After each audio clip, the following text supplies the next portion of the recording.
What's up, Flyover family? And today we have a lot to talk about. We're just going to start off with the 22-16 win over the Carolina Panthers. Obviously, I'll first and foremost agree with a lot of people. Jalen Hurts absolutely could have played better. He has been missing wide open receivers, things of that nature. I think it's coachable. I think it's fixable.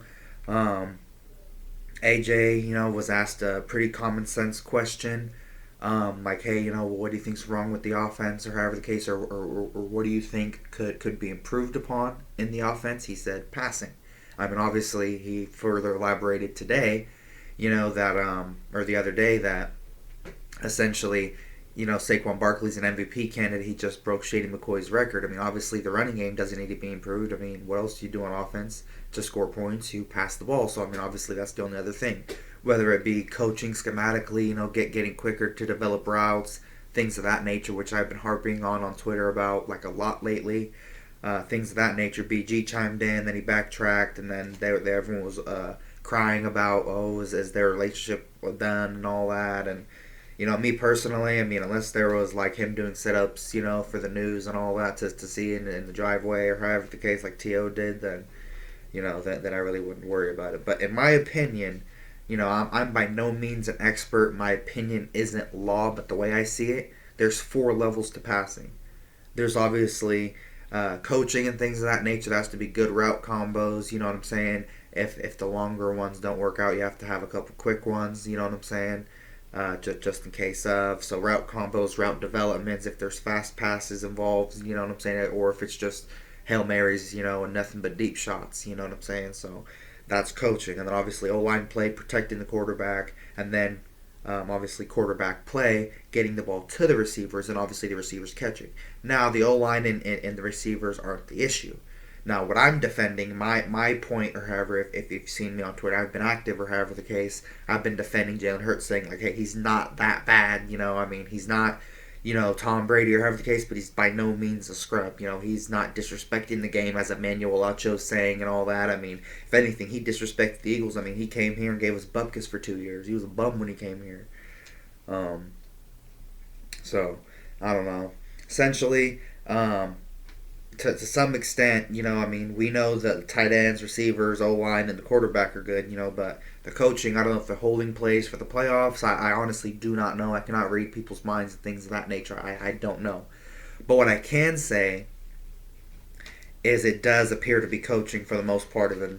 Everyone makes mistakes along the way. That there has been drops, or however the case. It's not like Quez Dropkins, or however the case. I mean, we have good star receivers, things of that nature. I'm not saying they're the issue, but I'm just saying everyone makes mistakes. But for some reason, because Jalen Hurts is a quarterback in Philly, specifically, he gets more hate than anyone else. He gets more hate than, Kirk Cousins. He gets more hate than everybody else. I just don't get it. And he's been pretty efficient. He stopped turning the ball over, and we'll come back to Jalen Hurts here in a second. But essentially, a more detailed reaction. I was actually there at the game. It was a pretty boring game. I mean, there was like 2 touchdown passes, and then, the pick by C.J. Gardner-Johnson. But other than that, I mean, I felt like it was heavily lacking for having AJ and Smitty both in the game and things of that nature. I was just like, dang. Aside from other things, but AJ Brown, he was targeted 4 times. 4 receptions, no reason not to give him more than 4 targets. I mean, that's absolutely ridiculous. Only 4 targets for your $35 million receiver. I mean, come on now. I'm just saying, it's a valid point. Saquon Barkley had 124 rushing yards, 6.2 per carry. I'm not saying not to give him the ball at all. I mean, it's a 60-minute game. I'm not saying we have the ball for the entire 60 minutes, but I mean, on average, we have the ball for 40 minutes a game. So I know versus Baltimore, I'm pretty sure we had it for almost like 40 minutes. It was like 38 and a half minutes. 38 and a half minutes having the ball in offense. I mean, come on now. And it feels like we have the ball just about 30, 40 minutes, just about, But anyways, Smitty, I'm pretty sure he had 4 targets, 4 receptions as well. I mean, they're not really dropping anything. Calcaterra, 3 receptions, 3 targets. I honestly think he deserves his flowers too. You could be critical about the block, but in terms of him making a play and and him like having hands and making yards after the catch, absolutely he's elusive. He can get yards after the catch, things of that nature. So it's absolutely encouraging to see. Again, he didn't drop the ball once. 3 targets, 3 receptions. Can't ask more than that. And he got his first career touchdown. Happy for him. But yeah, coaching has to do a better job of maximizing all that. If they're not dropping nothing, why aren't they seeing the ball? If they're not dropping nothing, I mean, clearly the ball can get to him. Clearly Jalen Hurts isn't Jamarcus Russell and things of that nature. I mean, clearly he's not that bad. Things of that nature. So, and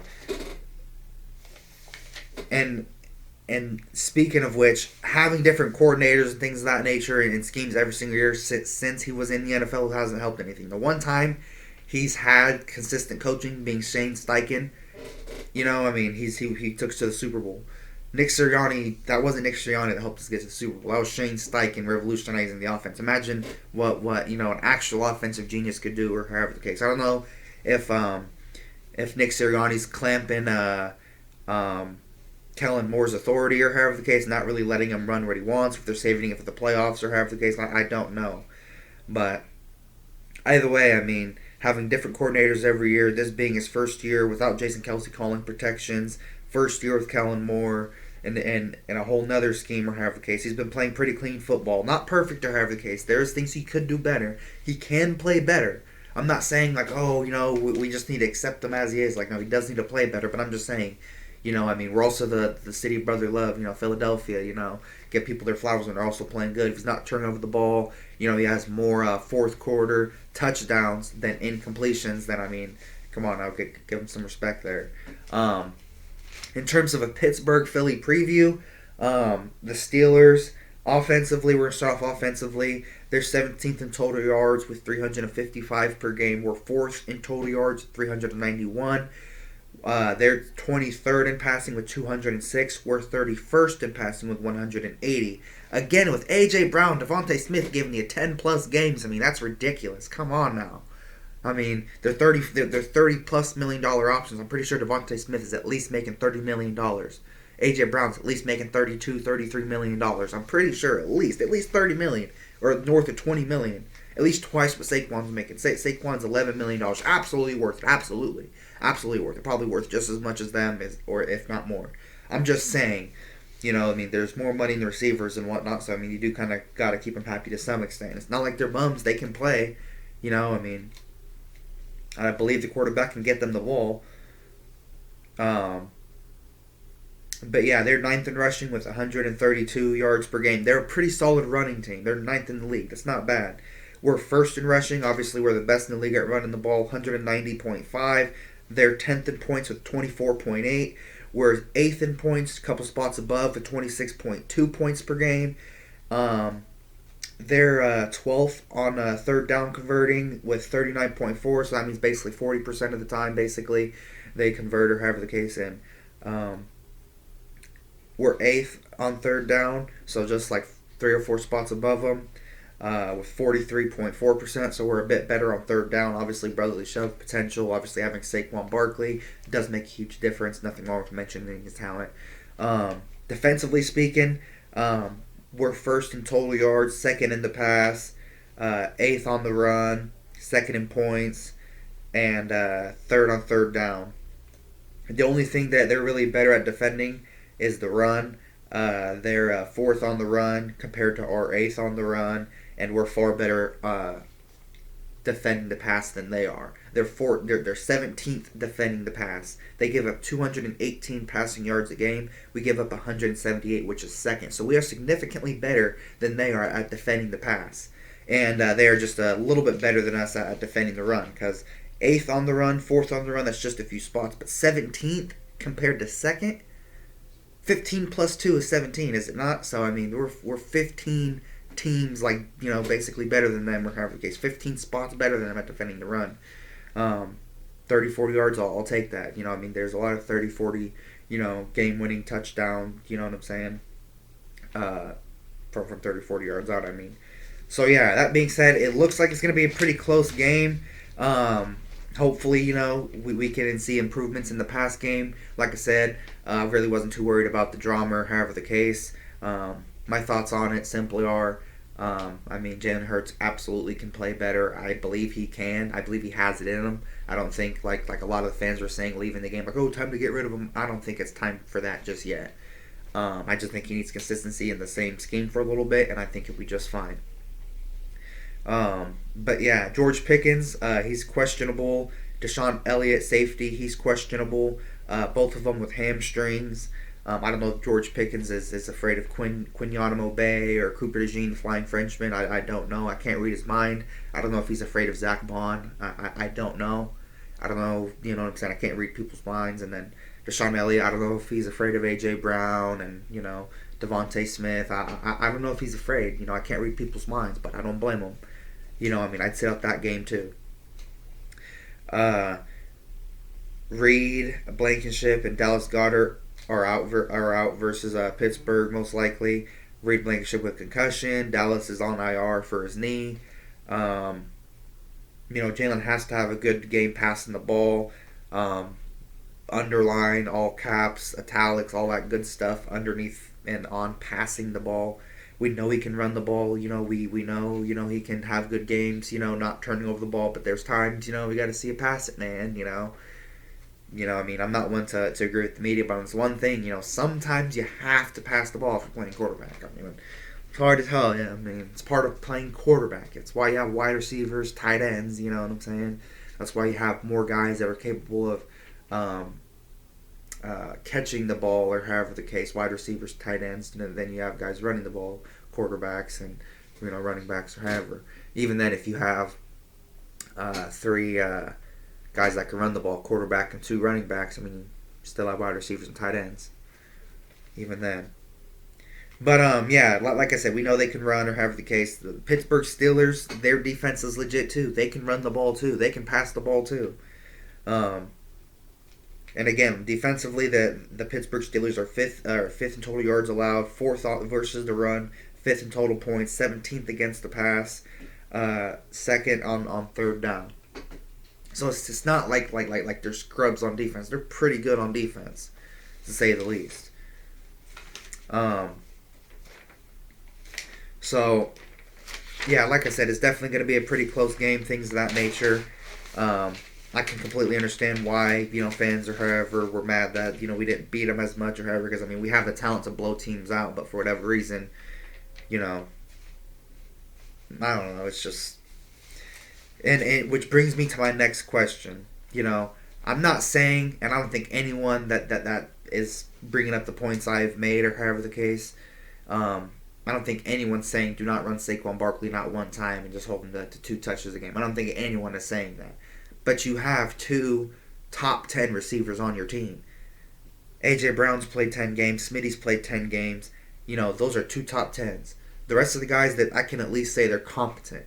They're not bums or however the case, they can catch the ball. Calcaterra, he's competent at his job. He's competent. Dawson, competent. How in terms of money, how much money are these guys ultimately making to be 4th, 5th, 6th options? The first option, Saquon Barkley, absolutely. He broke Shady's record, absolutely.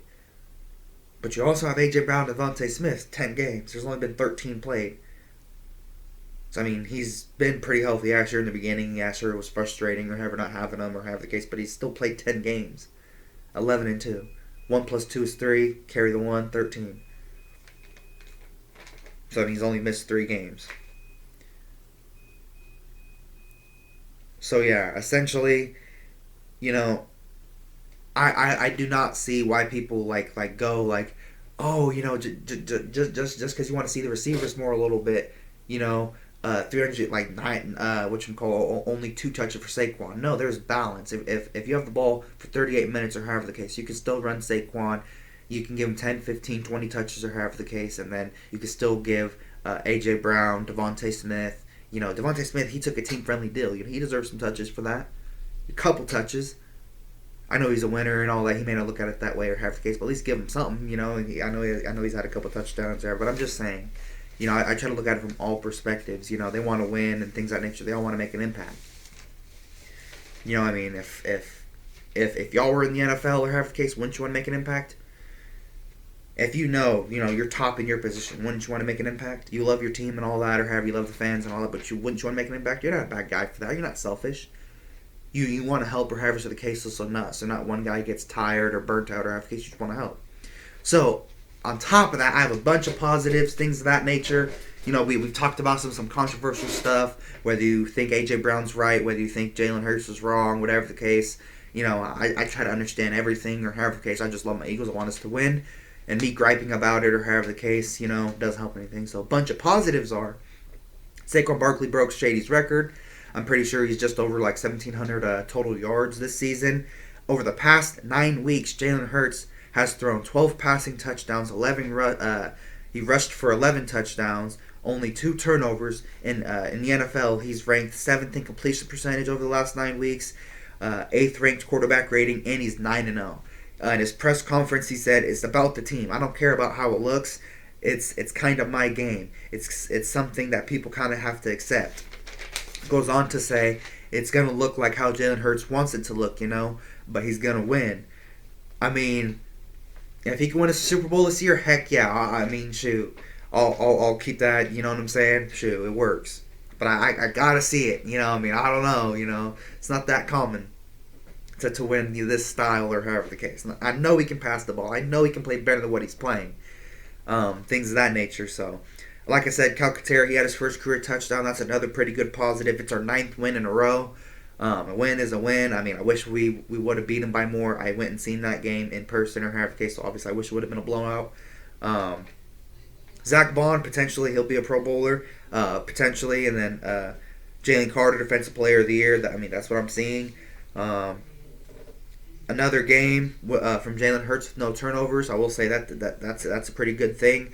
Jalen Hurts has more fourth quarter touchdowns, as I've said earlier, with 6. He has 6 fourth quarter touchdowns during the 9-win streak, and he only has 5 incompletions. So he has 4 fourth quarter touchdowns than he does incompletions during the 9-win streak. Heck yeah! And during the fourth quarter, he's had a passer rating of 152.6 during the fourth quarter during the win streak. Absolutely good to see. You got to give him his love. I'm not just a hater, like, oh, nothing's good enough for Havard. To some extent, with all this talent, or however the case may be, we got to win a Super Bowl. Got to. Yeah, those are just some of the positives. Yesterday's IR, really nothing to worry about. Cindy Brown's knee. Obviously takes a full year of playing to fully get back into rep of coming back from an ACL injury. Jalen Hurts, his left finger, which I don't think is his throwing hand. He's still at full practice, but he did have some sort of injury marked on the list, or however the case for that.